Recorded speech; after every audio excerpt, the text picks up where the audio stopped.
5월은 가정의 달입니다. 5월은 가정의 달. 그래서 첫째 주일을 어린이 주일로 이렇게 하고요.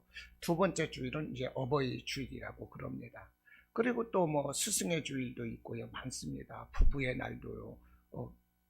5월 달에 있지 않나요? 예. 5월은 이렇게 가정의 달이에요. 그래서 제가 다음 주는 소중한 가정이라는 그런 제목으로 말씀의 은혜를 함께 나눌까 합니다. 오늘은 5월이지만 정말 우리 고난에 대해서 한번 생각해 보는 시간을 갖고자 합니다. 고난에 대해서. 오늘 2절 말씀에 여러 가지 시험을 당하거든 이렇게 말씀을 하고 있어요. 여러 가지 시험, 이것이 뭐냐? 외부로부터 오는 고난을 의미합니다. 시험에는 두 가지가 있어요. 하나님께서 성도들의 믿음을 온전하게 하기 위해서 주시는 이 고난의 시험, 이 테스트가 있습니다. 그리고 또 하나는 사람들이 살아가면서 외부로부터 환경적인 이런 고난이 있습니다. 그런데 오늘 야고보서 1장 2절로 3절의 이 시험이라는 것은 외부로부터 환경으로부터 주어지는 당해는 이런 고난입니다. 그래서 오늘 이 고난을 가지고 이제 말씀의 은혜를 나누고자 하는데, 사람은 누구나 다 고난을 받습니다. 고난이 없는 사람은 아무도 없어요. 사람이 무슨 일을 하든지, 어떤 신분을 가졌든지, 아니면 청소년기든지, 아니면은 청년기든지, 장년기든지 간에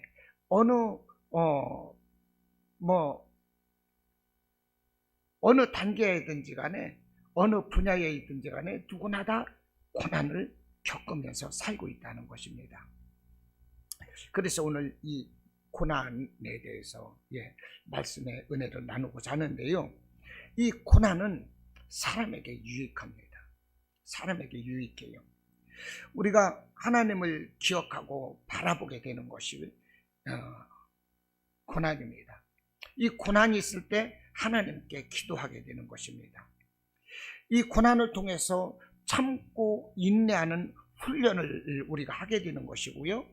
이런 고난이 온전한 인격이 되게 하고 온전한 신앙으로 자라게 한다는 것입니다. 그러므로 고난이 유익이고 고난이 능력입니다. 할렐루야. 고난이 능력이에요.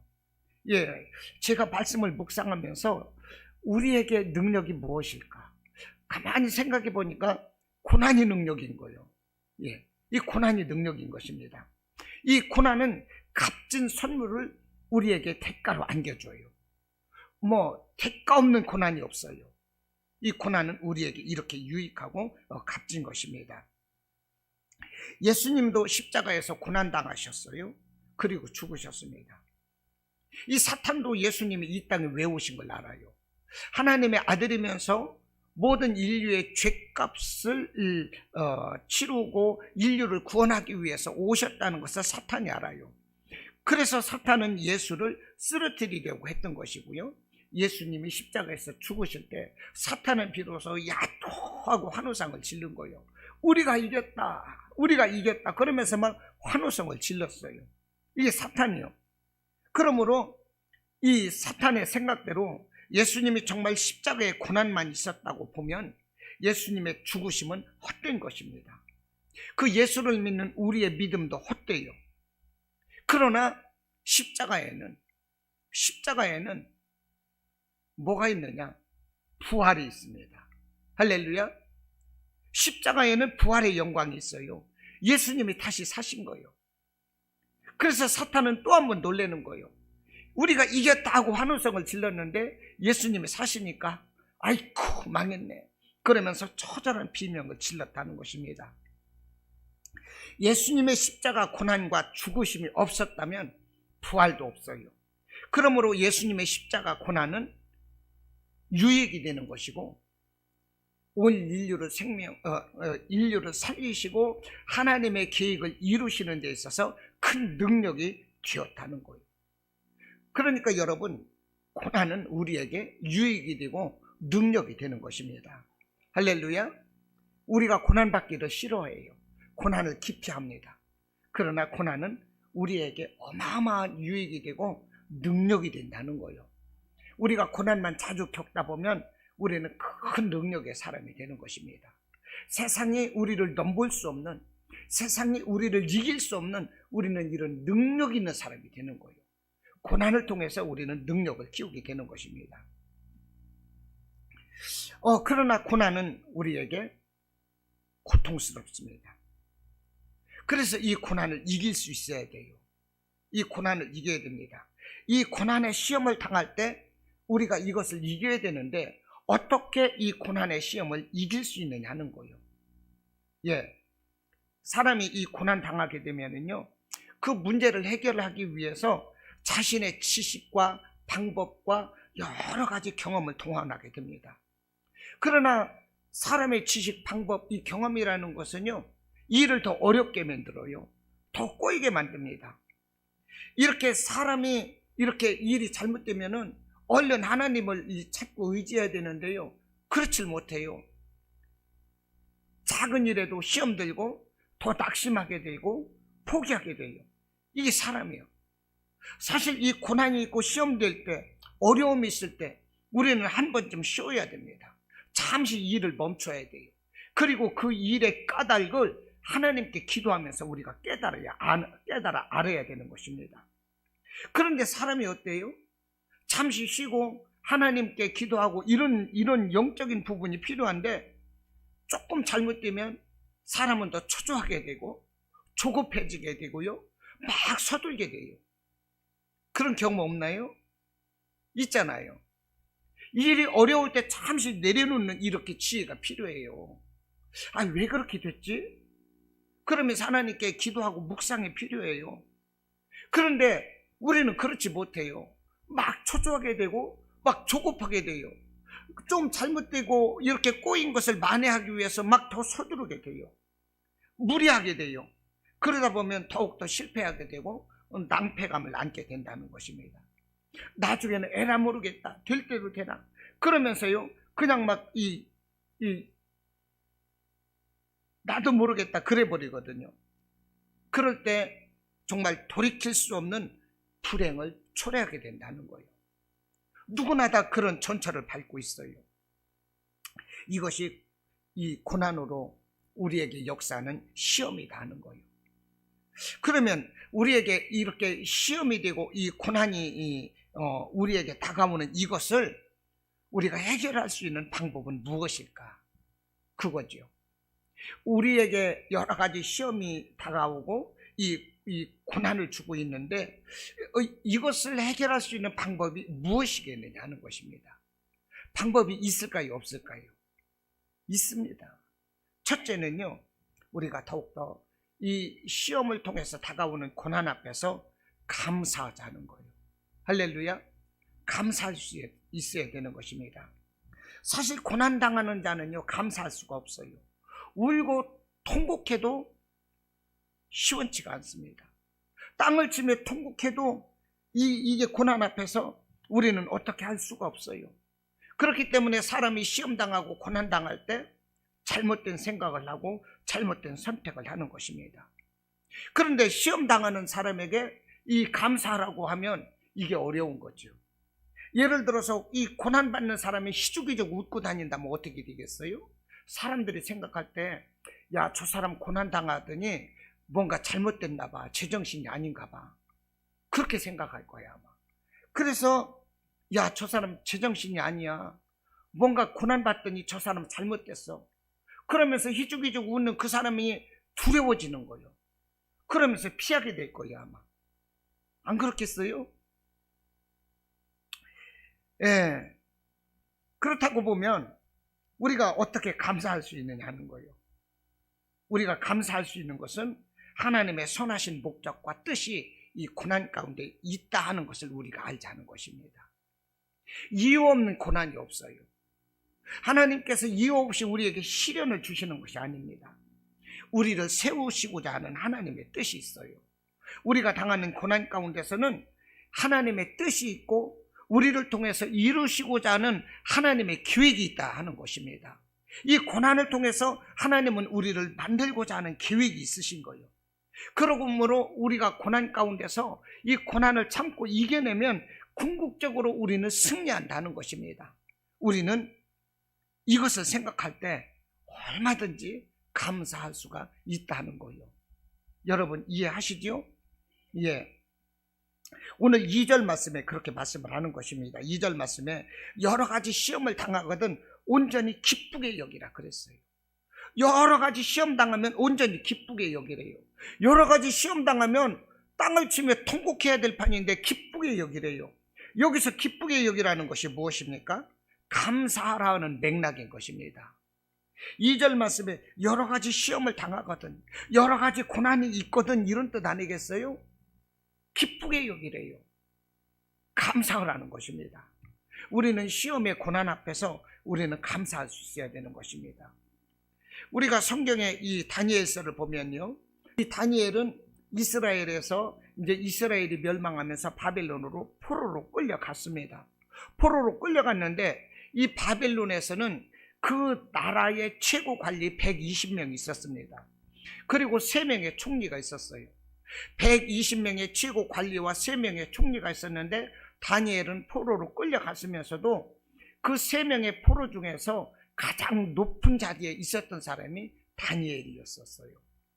120명의 최고 관리와 3명의 총리 중에서 가장 높은 자리에 있었던 사람이 다니엘이라는 것입니다.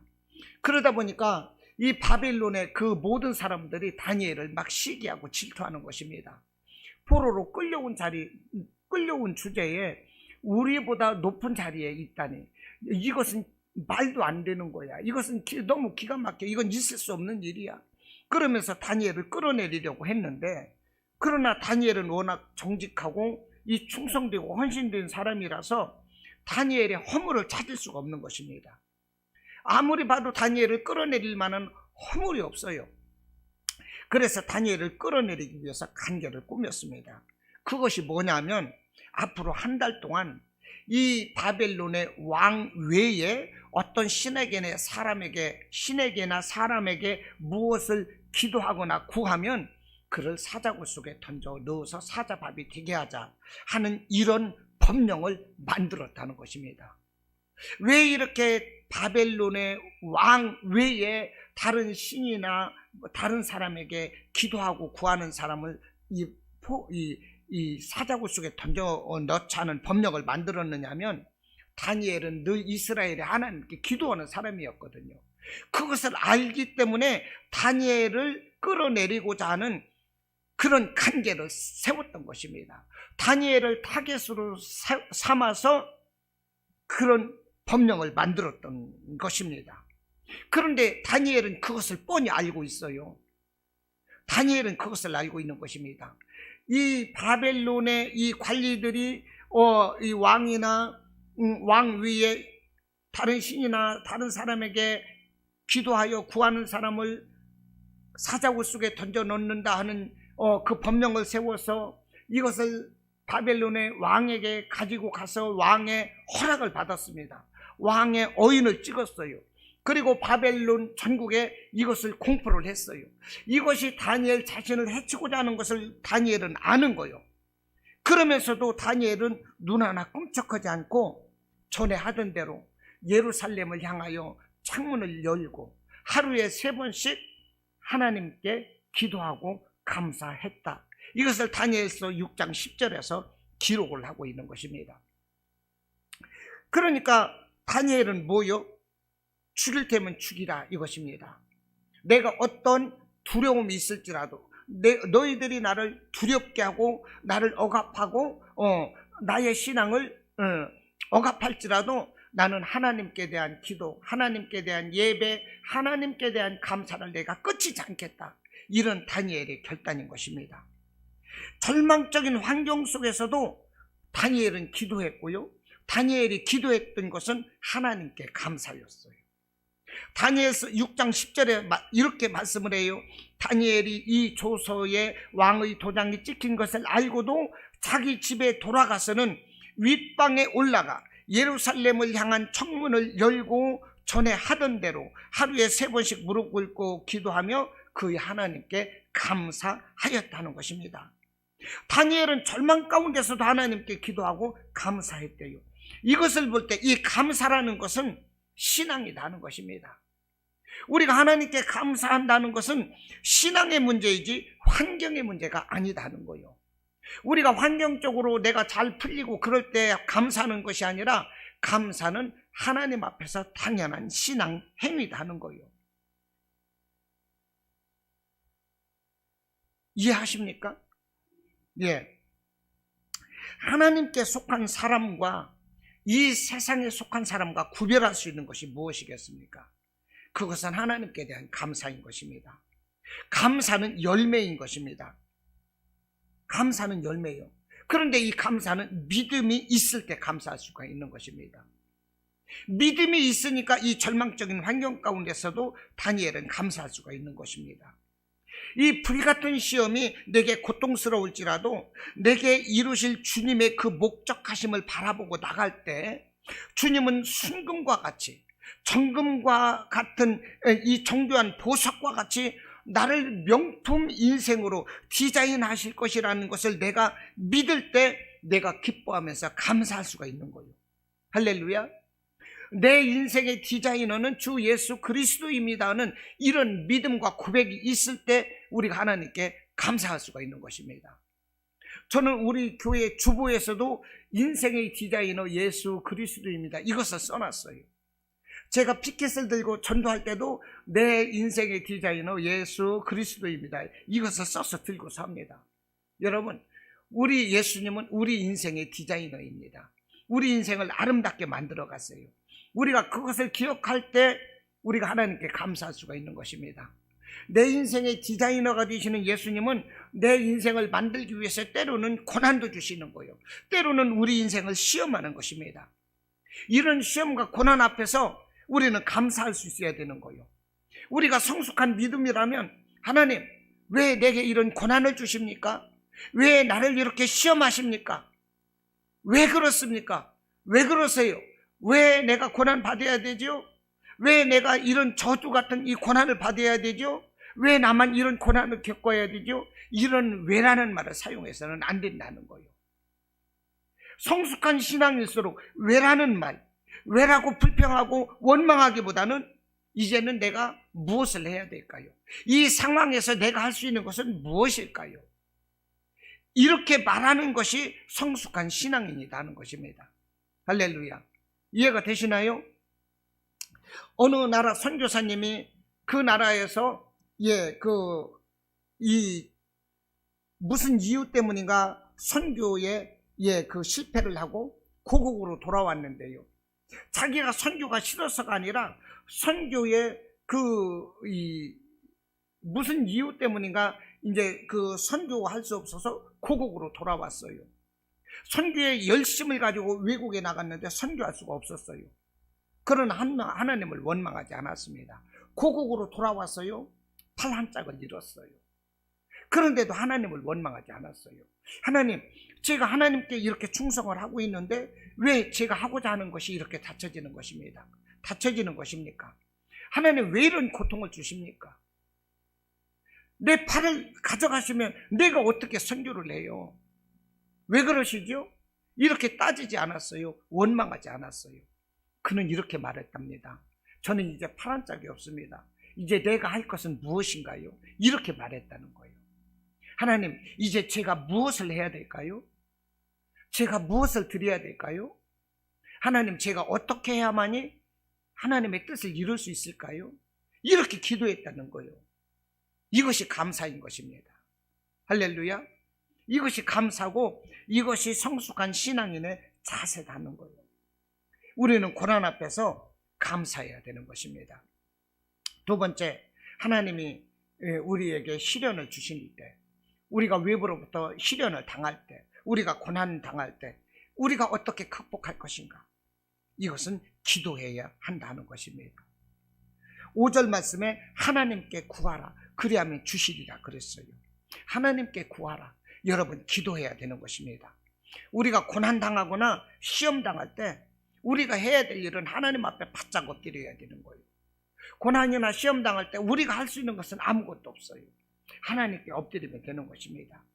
내가 금식을 하든지 아니면 작정 기도를 하든지 하나님께 엎드려야 돼요. 하나님께 기도하면 하나님께서 해결해 주십니다. 하나님께 부르짖어야 되는 거예요. 그 방법밖에 없어요. 너는 내게 부르짖으라 내가 네게 응답할 것이다 말하고 있어요. 예레미야서 3장 3절 말씀인 것입니다. 그러면 네가 알지 못하는 크고 은밀한 일을 내가 네게 보일 것이다 그랬어요. 나는 아무것도 안 보여요. 아무것도 들리지 않아요. 그냥 고난만 보여요.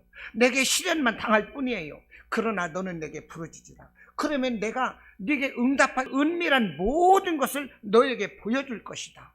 이게 누구의 말씀이에요? 하나님의 말씀인 것입니다. 고난 앞에서 우리는 부르짖어야 됩니다. 7절로 11절에서 구하라 그리하면 주실 것이요 찾으라 찾을 것이요 두드리라 문을 두드리라 그러면 너희에게 열릴 것이니 구하는 이마다 받을 것이요 찾는 이가 찾아낼 것이요 두드리는 이에게 열릴 것이니라 그랬어요. 너희 중에 누가 아들이 떡을 달라 하면 돌을 주며 생선을 달라 하면 뱀을 줄 사람이 있느냐. 생각해 보세요. 아들이 떡 달라 오는데 옛다 먹으라 하면 돌 줄 사람이 어디 있어요? 남도 그렇게는 아니에요. 떡을 달라면 떡을 주지. 생선을 달라 하는데 애따 이 못난 놈 하면서 뱀을 집어줄 사람이 누가 있어? 악한 자라도 그러지 않는다는 거예요. 너희가 악한 자라도 좋은 것으로 자식에게 줄 줄 알거든. 이 누구 말씀이요? 하나님 말씀. 하물며 하늘에 계신 너희 아버지께서 구하는 자에게 좋은 것으로 주시지 않겠느냐. 이 무슨 말씀입니까? 구하라는 거예요. 기도하라는 것입니다. 할렐루야. 우리가 삼세판이라는 말을 자주 해요. 쟁껴입고 할 때, 가위바위보 할 때도 야 삼세판은 하자 이거거든요. 법도 억울함을 면하기 위해서요 항소까지 삼심이라는 제도가 있어요. 우리 기도도 적어도 3세판은 해야 되는 거예요. 한 번에서 끝쳐서는 안 되는 거예요. 또 하고 또 하고 끈질기게 간절하게 끝장을 봐야 되는 것입니다. 이게 기도인 거예요. 할렐루야. 기도는 미디안 족속들이 이스라엘을 침략했을 때요 이스라엘 사람들이 숨어서 타작을 하고 막 그랬었습니다. 미디안 사람들이 다 뺏어가기 때문에 그때 하나님이 기도원을 불렀어. 기도원은 내가 정말 하나님이 부르신 일꾼이 맞나? 나같이 못난 사람이 부족한 사람이 그러면서 하나님의 뜻을 구할 때 3번을 기도했어요. 이런 기도가 필요한 거예요. 야곱이가 이제 고향으로 돌아가는데 이 자기가 에서 형의 장자의 축복권을 빼앗았고 이런 기도를 빼앗았고 막 이런 이 죄를 저질렀던 것이 생각나거든요. 형 에서는 군사 400명을 이끌고 자기를 죽이려고 쫓아오고 있거든요. 그럴 때 이 야곱이 할 수 있는 것이 무엇이겠습니까? 기도밖에 없는 거예요. 야복강에서 생명을 걸고 기도하는 거예요. 기도를 하는데 얼마나 끈질기게 기도하는지 하나님의 천사가 이제는 놓아라 내가 가야 되겠다 말을 할 때 야곱이가 그러는 것입니다. 나를 축복하기까지는 내가 당신을 놓을 수 없습니다. 이게 무엇입니까? 끈질기게 끝장보는 기도였다는 것입니다. 하나님의 사람은요 하나님은요 야곱을 축복했어요. 너는 이제부터 이스라엘이 아니라 너는 야곱이 아니라 이제는 이스라엘이라 이것입니다. 하나님은 이렇게 야곱을 축복해 주시는 거예요. 이스라엘에 3년 반 동안 기근이 들고 가뭄이 들고요 비가 오지 않았어요. 그때 엘리야가 높은 산에 올라가서 기도하는 것입니다. 7번을 기도했어요. 7번을 기도할 때 멀리서 점 하나가 보이며 구름 하나가 보이며 그것이 큰 비가 내려서 비가 내리는 것입니다. 끈질긴 기도가 필요하다는 거예요. 한나 여인을 보십시오. 자녀가 없어요. 그는 울면서 피를 토하는 그런 간절한 마음으로 하나님께 실로 성전에 나가서 기도했어요. 그래서 사무엘을 하나님이 주셨던 것입니다. 이와 같은 기도가 필요한 거예요. 예수님이 십자가에 죽으셨어요. 그 당시에 예수는 이단이었습니다. 예수를 믿고 따르는 자는요 추방을 당했어요. 죽임을 당했어요. 그러다 보니까 예수님의 제자들은요 두려워서 한 곳에 모여 기도하는 거예요. 두려워서 모여 기도하다 보니까 생명을 걸고 부르짖는 거예요. 그러다 보니까요 어떻게 돼요? 성령이 임하는 거예요. 예수님께서도 당신의 십자가 사명을 감당하기 위해서 수시로 기도했어요. 수시로 한적한 곳에 나가서 기도했고 땀방울이 핏방울이 될 때까지 예수님이 기도하셨다 이 말입니다. 예수님도 그와 같은 기도가 있으셨기 때문에 십자가 사명을 감당하셨고 우리가 그 예수님으로 인해서 우리가 살아나는 거예요. 여러분, 고난이 있을 때 우리가 기도해야 되는 것입니다. 할렐루야. 기도밖에 없어요. 기도밖에 없는 거예요. 저도 지난주 목요일날 갈급해서 삼각산에 기도하러 갔어요. 정말 옛날에는 제가요 청계산도 가고 갈매산에도 가고 기도하러 갔어요. 삼각산에도 기도하러 갔었습니다. 그러나 삼각산에 기도하러 갈 때는 기도원으로 갔어요. 기도원으로 가서 밤에서부터 새벽 예배까지 마치고 내려왔어요. 이렇게 삼각산 기도도 갔는데 삼각산 올라가서 이 바위 같은 데 올라가서 기도해 본 적은 없어. 그런데 대한민국 목회자들 보면 삼각산에 올라가서 많은 분들이 기도를 했거든요. 저도 삼각산에 올라가 기도해 보고 싶더라고. 요즘 삼각산 올라가서 기도하면 사실 벌금을 물거든요. 요즘 그래서 삼각산에서 이제 도봉산 같은 데로 이렇게 간다는데 저는 기도의 명산 삼각산을 가고 싶더라고. 그래서 미리 답사를 가서 삼각산을 보고 왔다가 이제 목사님들이 많이 기도하셨다는 여러 군데 중에서 이제 형제봉 하나를 선택을 해서 제가 목요일 날 갔다 왔는데 얼마나 기도에 갈급한지 제가요 목요일 날 제가 혼자 산에 갔어요. 후레쉬 하나를 준비해서 찐고구마 하나 싸가지고 물 한 병 가지고 이 삼각산은 한여름에도 춥대요. 그래서 바람막이에다가 속에 겨울 털 옷을 가지고서 갔어요. 그러고 나서 6시 반부터 올라가기 시작했는데 죽어라고 올라갔죠. 빨리 올라가려고 7시 되니까 올라가지더라고요. 7시부터 기도하기 시작했어. 7시 40분 되니까 어둠이 쫙 내려갔고 땅거미가 지니까 침침하고 갑자기 무서운 생각이 드는 거야. 아, 형제봉이 있는데 어디에 경제인인가 누가 우리나라 정치 경제인 누가요 형제봉이 있는데 올라가서 자살을 했다고 그러더라고. 아, 그 생각이 나니까 더 무서운 거야. 버스럭 소리만 나도 머리가 쓰고. 아, 그런데도요 기도가 갈급하니까 그런 것들이 문제가 되지 않더라고. 그래서 막 기도를 했어요. 기도를 하다 보니까 9시 40분쯤 되다 보니까 몇 사람이 후레쉬를 들고 기도하러 올라오더라고. 9시 40분 되니까. 또 그 앞에서 후레쉬를 들고 기도하러 오는 사람들도 간간히 보이고 한 10시 반쯤 되니까 또 더 높이 올라가는 사람도 있고 12시 되니까 비가 촉촉하게 내리는 거예요. 그래서 막 12시 돼서 막 뛰어서 내려왔어요. 예, 이렇게 기도를 했는데 기도를 하니까 힘이 되고 너무 좋더라고. 저는 오늘도 이 예배 마치고 나서 저녁에 또 산기도 가려고 그래요. 우리가 위기 앞에서 정말로 할 수 있는 게 뭐냐? 기도밖에 없다는 것입니다. 기도밖에 없는 거예요.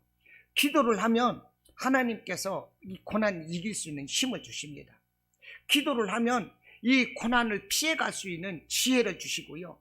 이 기도를 하면 이 기도를 통해서 고난을 피해가고 고난을 이길 수 있는 여러 가지를 하나님이 역사하시는 거예요. 성령은 말할 수 없는 탄식으로 우리를 위해서 기도하게 하시거든요. 기도할 때 위기를 피하거나 극복할 수 있도록 하나님은 도와주신다는 것입니다. 그래서 우리가 고난 앞에서 할 수 있는 것은 오직 기도다 하는 것입니다. 그냥 기도가 뭐냐? SOS 하는 거예요. 물에 빠지면 어떻게 돼요? 사람 살려! 그러면은 멀리 있는 사람들이 그 말을 듣고서 막 구명보트를 던지잖아요. 응? 이 구명정이 막 나타나잖아요. 구조대가 나타나잖아요. 이 기도가 무엇입니까? 고난 앞에서 사람 살려 하는 SOS요. 누구에게 하는 것입니까? 하나님께. 그러면 삐뽀 삐뽀 삐뽀 하면서 막 살려주러 막 천군천사를 보낸다니까요. 예, 이해가 되십니까? 기도밖에 없어. 여러분, 문제가 있습니까? 기도하시기 바랍니다. 문제 앞에서 혼자 눈물 찔찔 짜지 말고 어떻게 할까 응? 그러지 말고 기도하시기를 바라요. 그러면 살 길이 열리는 것입니다. 또 우리가 고난 앞에서 해야 될 방법이 뭐냐? 인내하지 않은 것입니다. 인내하지 않은 것이요. 우리가 기도했으면 하나님의 때를 기다려야 되는 것입니다. 4절 말씀에 뭐라고 합니까? 인내를 온전히 이루라. 이는 너희로 온전하고 구비하여 조금도 부족함이 없게 하려 함이라 그랬어요. 우리가 기도했으면 하나님의 때를 참고 기다려야 되는 것입니다. 우리가 하나님의 선하신 의도를 바라고 나갈 때 참고 오래 참고 인내함에 나갈 때 우리가 온전하고 구비하여 조금도 부족함이 없는 것으로 하나님은 우리를 축복해 주신다는 것입니다. 우리 속담에 인내는 쓰네 열매는 달다 이런 말이 있어요. 여러분, 그 열매를 바라보며 그 인내하는 거예요. 쓴 인내를 참는 거예요. 그런데 우리가 정말로 그 열매를 바라보는 그 한결같은 마음이 있다면 우리에게 오는 이 고난, 그것을 참는 인내 같은 것은요, 사실 쓴 것도 아니에요. 우리가 열매를 정말로 바라보고 기쁨으로 열매를 바라본다면 우리에게 오는 어떤 고난, 어떤 그 오래 참는 인내라도요, 이것은 달콤할 수밖에 없는 거예요. 달콤할 수밖에 없는 거예요. 믿음의 사람 하면 아브라함이라고 그럽니다. 아브라함의 믿음은요, 하나님의 약속을 믿고 오래 참았던 사람이에요. 하나님의 약속을 믿고 오래 참는 기다림의 사람이 아브라함이다 하는 것입니다. 아브라함이 몇 세 때 하나님이 부르셨죠? 75세 때. 100세 때 그 아들을 주셨어요. 내가 너에게 아들 주시겠다고 말씀을 하셨어요. 그러나 75세에 부르셨고 100살 때 주셨다니까요. 이미 75살에 아들을 낳을 수 없는데 아들을 주시겠다는 터무니없는 말씀을 하시는 거예요. 그러나 하나님의 말씀이 터무니없습니까? 반드시 이루시는 하나님. 그 이루시는 하나님께서 언제 주셨는가? 100살 때 25년간 아브라함을 기다렸다는 것입니다. 여러분, 아브라함의 삶은 어디를 가든지 제단을 쌓는 삶이었어요. 하나님과 동행하는 삶이었어요. 하나님의 약속을 바라봤어요. 그것이 25년의 기다림이었다는 것입니다. 25년의 기도였다는 거예요. 그 기도해놓고 기다리고 인내하는 삶이었어요. 그 아브라함이 때로는 참지 못하고 자기의 종 이스마엘을 그 여종에게 나갔던 하갈에서 나왔던 이스마엘, 또 엘리에셀, 종, 이런 사람들을 자녀 삼고자 하는 흔들림이 있었지만 그때마다 하나님께서는 아브라함을 붙잡아 주셨고 아브라함은 한결같이 그 말씀을 붙잡고 기다렸다는 것입니다. 여러분, 우리는 인내가 필요합니다. 오늘 당장 어려움이 있어요. 그러나 하나님은 우리에게 말씀을 주셨습니다. 약속을 주셨어요. 너희가 내게 기도한 것은 반드시 내게 응답하리라 말씀을 하셨어요. 두세 사람이 기도하는 것은 내가 응답하리라 말씀을 하시는 것입니다. 네가 골방 속에 들어가 있을지라도 내가 너의 기도를 들었다고 말씀을 하는 거예요. 할렐루야. 약속을 하셨어요. 그것을 우리가 기다려야 하는 것입니다. 많은 사람들이 보면요, 응답받는 사람들이 있어요. 성경에서 보면 많은 사람들이 응답받았어요. 이 시대도 하나님께 기도하고 응답받는 사람들이 참 많습니다. 그런 간증이 많아요. 그들이 어떻게 응답받았을까요? 그 비결이 무엇인지 아십니까? 가르쳐 드릴까요? 끝까지 기도한다는 얘기요. 끝까지 기도. 어느 민족인가는요, 사람들이 기도할 때 비가 안 오면은요, 끝까지 기도한대요. 그래서 자기들은 끝까지 기도했기 때문에 응답받았다고 그런대요. 응답받을 때까지 끝까지 기도하면 그것이 응답받는 거지. 예를 들어서 무슨 일을 가지고서 기도를 했는데 10년 기도했다. 10년 후에 이루어졌다. 10년 동안 기도해서 그건 뭐예요? 끝까지 기도하고 응답받은 거예요. 이게 일 때문에 그렇다는 얘기입니다. 끝까지 기도하고 응답받을 때까지 기도하자는 것입니다. 이게 무엇입니까? 인내하라는 거예요. 인내하라. 우리에게는 인내가 필요해요. 사람들이 기도하면서 응답받지 못하는 게 뭐냐? 성급해서 그런 것입니다. 그래서 포기해요. 속담에 우물을 파도 한 우물을 파라 이렇게 말을 합니다. 한 우물을 파야 물이 나오는 거지. 여기 팠다 저기 팠다 여기 찔끔 저기 찔끔 하면요 절대 물이 안 나옵니다. 무엇이든지 진득하게 참고 꿋꿋하게 한 길을 갈 때 그 분야의 최고 전문가가 되는 것입니다. 그 사람이 성공을 하는 거예요. 사람 관계도 마찬가지예요. 한결같이 변함없는 모습으로 나아갈 때 그 인격을 인정받는 것이고요. 그 사람이 친구가 되고 그 사람이 동역자가 되는 것입니다. 우리가 하나님 약속을 받고 기도했으면 오래 참아야 되는 거예요. 그 약속을 바라보고 하나님만을 바라봐야 되는 것입니다. 이것이 무엇입니까? 오래 참고 인내하자는 거예요. 우리가 성경의 룻기를 보거든요. 룻기에 보면은 그 나라에 모압으로 갔는데 극심한 흉년이 들었어요. 거기에서는 재산도 없어요. 남자들도 다 죽었어요. 시어머니 나오미의 남편도 죽고 그 두 아들 말림과 기륜도 죽고 이제 세 여자들만 남았어. 오갈 데가 없어요. 큰 고난을 받았어요. 그래서 그 시어머니가 이스라엘로 돌아오려고 하면서 그 며느리 오르바와 롯에게 너희들은 고향으로 돌아가라고 그럽니다. 모압으로 돌아가서 너희들 부모에게 돌아가서 너희들도 새 사람을 만나서 살라고 말을 할 때 오르바는 떠났어요. 인내하지 못한 것입니다. 그러나 이 롯은 떠나지 않았습니다. 죽는 일 위해 시어머니를 떠나지 않겠다. 시어머니가 섬기는 하나님을 나도 섬기고 살겠다 이것입니다. 이 시어머니와 함께 있으면서 롯은 시어머니의 기도를 배웠어요. 시어머니의 하나님을 알게 되었어요. 그래서 그 시어머니의 기도가 롯의 기도가 되고 그 기도에 응답하실 하나님의 축복을 롯은 오래 참고 기다렸다는 것입니다. 이것이 바로 인내예요. 인내의 열매는 달다고 그랬어요. 그 롯이 어떻게 됐어요? 다윗의 조상이 되는 것입니다. 누구에게나 기다리는 것이 있습니다. 누구에게나 우리는 기도하는 것이 있다는 거예요. 그것이 당장 응답되지 않고 내 기도가 하나님이 안 들어주시는 것 같을 때가 너무나도 많습니다. 그러나 하나님은 반드시 응답하신다는 거예요. 하나님은 우리의 기도를 들어주십니다. 우리가 살아갈 때 보면 사방이 다 막혔어요. 사방으로부터 우겨쌈을 당해요. 사방으로부터 공격을 당해요. 그럴지라도 우리에게 하늘은 항상 열려 있습니다. 할렐루야. 사방은 막혔을지라도 하늘은 열렸어요. 그 열린 하늘을 바라보시기 바랍니다. 그 약속을 믿으세요. 그 응답하실 때를 기다리시기 바랍니다. 그러면 반드시 나는 하하하고 웃고 승리할 때가 반드시 온다는 거예요. 그러므로 인내하자는 것입니다. 마지막으로 우리가 고난 앞에서 어떻게 이길 것인가? 그 방법이 무엇입니까? 하나님의 말씀을 의심하지 말라 하는 거예요. 하나님의 말씀을 온전히 믿으라 하는 것입니다. 의심하면 아무것도 안 되는 거예요. 사람들이 기도하면서 응답받지 못하는 게 뭐예요? 의심하기 때문에 그렇다는 것입니다. 오늘 6절로 7절에서 말씀을 해요. 오직 믿음으로 구하고 조금도 뭐 하지 말라? 의심하지 말라. 의심하는 자는 어떻게 될까요?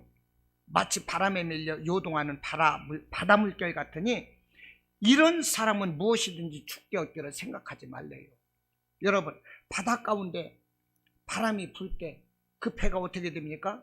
요동하고 온전할 수가 없는 거죠. 확 뒤집힐 수밖에 없는 거예요. 이게 바로 의심하는 사람의 결과다 하는 거예요. 이런 사람은 무엇이든지 죽게 얻기를 생각하지 말래요. 더 말씀을 합니다. 의심하는 사람이 누구냐? 8절에서 두 마음을 품어 모든 일에 정함이 없는 자도다. 사람이 한 마음을 품어야 되는 거지. 오직 하나님의 약속을 품고 그거 약속만을 바라봐야 되는 거지. 두 마음을 품는다는 건 뭐예요? 하나님의 말씀도 믿고 세상 말씀도 믿는다는 거예요. 하나님도 바라보고 세상도 바라본다는 거예요. 하나님도 믿고 세상도 의지한다는 거예요. 이런 두 마음을 품은 자는 하나님께 받을 것을 생각지 말라는 것입니다. 이 나쁜 말로 이게 뭡니까? 양다리예요. 양다리. 우리가 믿음에 있어서 양다리 거쳐서는 안 되는 것입니다. 오늘 우리가 야고보서 1장 말씀을 읽고 있는데 20절 말씀에서도 그래요. 20절 말씀, 아하 헛하는 사람아, 행함이 없는 믿음이 헛것인 줄을 알고 자느냐. 이 누가 이 말씀을 하는 것입니까? 불신자가 하는 거예요. 불신자가 너는 믿음이 있다면서도 너는 왜 행함이 없느냐 이걸 말하는 거예요. 나는 믿음이 없어도 나는 행하고 온전하다 이거거든요. 너는 믿음이 없다면서도 너의 믿음이 왜 그 모양이냐? 이것을 책망하고 있는 거예요. 믿는 자를 지금 비웃고 있는 거예요. 아하, 헛하는 사람아, 행함이 없는 믿음이 헛것인 줄을 알고자 하느냐? 네가 믿음이 있다고 하지만 너의 행함 없는 믿음이 오히려 믿지 않는 우리만 또 못하지 않느냐? 왜 이렇게 책망받는 것일까요? 의심하기 때문에 그런 것입니다. 의심하는 사람은 내가 믿는다 할지라도 의심하는 자는요, 내가 그 말에 순종하고 따랐을 때 혹여라도 잘못될까 봐 그 약속을 믿지 못하는 것입니다. 그러므로 절대 행동으로 실천할 수가 없는 거예요. 의심은 우리 믿음의 사람들에게 있어서 절대 금물인 것입니다. 하나님이 말씀을 하셨으면 구약의 수천 년 전의 말씀이든 신약의 말씀이든 간에 이 말씀은 지금도 살아서 우리에게 역사하는 거예요. 이 말씀은 내게 주시는 말씀인 것입니다. 반드시 이루어지는 말씀인 거예요. 할렐루야. 예, 틀림없는 말씀인 거예요. 이 말씀을 믿어야 되는 것입니다. 이 믿음만 있으면 성경에 우리 주님의 말씀을 해요. 이 산더러 들려 바다에 던져지라 하면 이 산이 바다에 던져질 것이다 그랬어요. 그러므로 오늘도 내가 믿음만 있다면 이 산을 들어 바다에 던져지라 선포할 수가 있는 것입니다. 저는 어저께 산에 가서 기도할 때 그랬어요. 갑자기 다른 생각이 들고 그럴 때 막 하나님을 불렀어요. 응? 주는 그리스도 살아계신 하나님의 아들입니다. 이것은 무엇입니까? 구원자 예수님, 우주 만물을 다스리는 예수님이라는 그런 의미로 제가 막 이렇게 고백을 하니까 믿음이 오더라고. 그래서 제가 기도를 하는데 정말로 이 산이 들려서 바다에 던져지라면 이 산이 바다에 던져질 것 같은 막 믿음이 들더라고요. 아니, 자랑이 아니라 이와 같은 이 믿음으로 우리가 기도해야 한다는 것입니다. 믿음만 있으면 불가능이 없는 거예요. 믿음만 있으면 우리에게 의심은 틈탈 수 없다는 것입니다. 우리는 기도하면서 설마 그럽니다. 에이, 설마 이것이 되겠어? 설마 이 병이 낫겠어? 설마 이런 것이 이루어지겠어? 이런 것은 안 돼. 다른 것은 다 돼도 이것은 절대 안 될 거야. 이런 생각은 마귀가 주는 생각이 나는 것입니다. 그러므로 우리에게 필요한 것은 믿음이라는 것이지. 설마 하는 믿음을, 이 의심을 물리쳐야 하는 것입니다. 내 인생을 온전히 주님께 맡겨야 되는 거예요. 믿음으로 미래를 그려나가시기를 바랍니다. 믿음으로 내 삶을 설계하시기를 바랍니다. 나의 내일, 나의 꿈은 내 믿음에 있는 것입니다. 할렐루야. 예, 고난을 이겨나가시기를 바라요. 우리가 어떤 믿음이 있을지라도 언제나 고난은 오거든요. 고난을 이겨나시면 우리에게 좋은 일이 있습니다. 하나님의 약속은 반드시 이루어집니다. 나는 승리자가 되는 것을 믿으시고, 할렐루야, 날마다 믿음으로 승리하는 삶이 되시기를 주님의 이름으로 축원합니다. 아멘.